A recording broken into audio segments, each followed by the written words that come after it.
Hello, everybody. This is Frank Dave Monroe, and I want you to understand something before we get into this. I didn't come forward because I wanted to.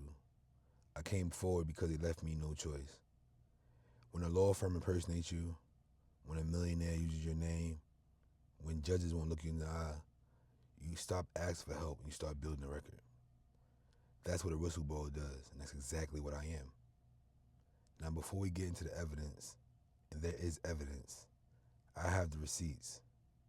Let me tell you who I am, because they spent a lot of time telling you who I was.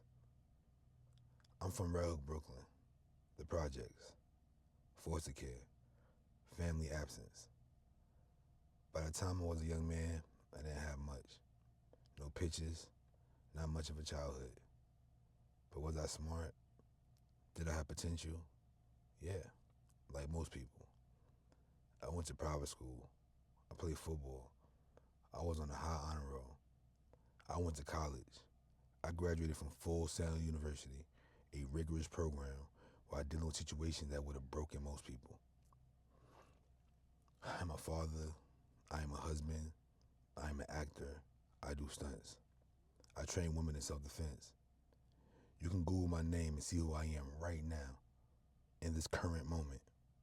But they don't want you to look at that. They rather you look at who I was.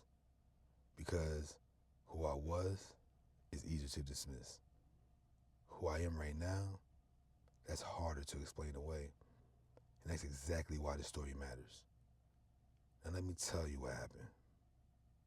I'm going to be direct because that's the only way to tell a story. Herbert Fritch, a multimillionaire, a so-called philanthropist, was involved with my ex-wife. He promised to step away. He told me and insisted with me going to college. He said, better yourself so you'd be a better husband and father. He offered me a chance, and I believed him. While I was in school, leading this double life, trying to graduate, trying to be a better man, they were making moves behind my back. Moves that used my name, my identity, without my knowledge, without my consent. I haven't dealt with Neal Harwell Law Firm since 2020.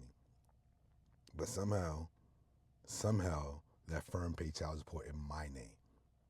Without prior representation, without authorization. Aubrey Harwell Jr. himself already verified that he didn't pay anything. He said the firm paid. So I need you to understand what that means. A law firm used my name, my identity, to make financial transactions. And nobody asked me. Nobody told me. They just did it. Do you see the pattern? I didn't fabricate this information. I didn't make it up. This information is documented. It's in the court record. Ask a question, get an answer. And I've been asking questions for years. So when did I become a whistleblower? When did I decide to stop being quiet and start building a record? It wasn't one moment. It was thousands of moments of being told nobody would believe me. It was the colorism. It was the financial status gap. It was sitting in that pre-trial hearing and watching Judge Amanda McClendon not acknowledge my presence. Not once. Not that day. Not any other day. It's damaging. It is damaging knowing that's how the system views you, how it will treat you, how you've been fighting with proof in your hand, ask for help, and people lack comprehension because of where you come from. I could have stayed quiet. A lot of people would have. And honestly, part of me wanted to. But here's the thing. When they ask the questions about you that only your oppressors could know, you realize silence is not protection. Silence is permission. So I started recording. I started documenting. I started building the case that the system refused to build for me. That's what a whistleblower does. And that's what I am. Now, if you're watching this for the first time, welcome. Subscribe right now, because this is not a one video story. What I'm going to share with you over the coming weeks is documented. It's recorded. It's in the court record. Every episode of the series is going to go deeper. Court documents, recorded phone calls, pre-trial hearings. The paper trail they thought would disappear didn't disappear. I have it. Hit that subscribe button. Hit the bell so you don't miss a single episode. Because what's coming, they definitely did not want the public to see. And let me show you what I mean when they say I have the receipts. The court documents in this case, I will be sharing them in detail in the next episode. Reveal a scheme involving identity fraud, financial fraud, and a coordinated effort to make me look like the problem, while the actual bad actors hide behind money, law firms, and connections. Herbert Fritch, a man married this whole time, a man whose own second ex-wife documented his behavior, and I'm reading her exact words, not my words. Her words about this man truly behind the philanthropy. She bought the drug. He let her go to jail. What man does that? Yeah, I'm the one society called a criminal. Aubrey Harwell Jr.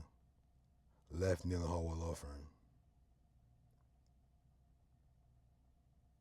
And you ask yourself, why does a man with that level of standing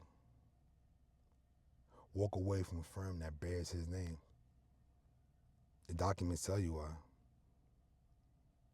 We're going to get into all of that.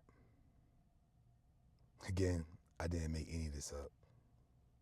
I didn't fabricate anything. This information was readily available, and it is documented. I'm not here to destroy anybody. I'm here to tell the truth about what was done to me. Because the truth has a record, and the record doesn't lie. I've been fighting this for years. Years of being told to be quiet. Years of being dismissed. Years of watching people who should have protected me look the other way. But I'm still here. I graduated college. I'm a father. I'm a husband. I built something real while they were trying to bury me. And I'm still talking. If you ask anybody that actually knows me, they'll tell you my character. It's not what they've been describing. This is episode 1 of the legal case series. Episode 2, we go directly into the court documents. And what they exposed by the identity theft scheme is something that they did not plan to go public. I'm not ashamed of where I come from. I'm not ashamed of who I was. I'm defined by my resilience and my refusal to give up. That's who Khing Wurk is. I had the receipts. Ask a question, get an answer. Peace and love to all.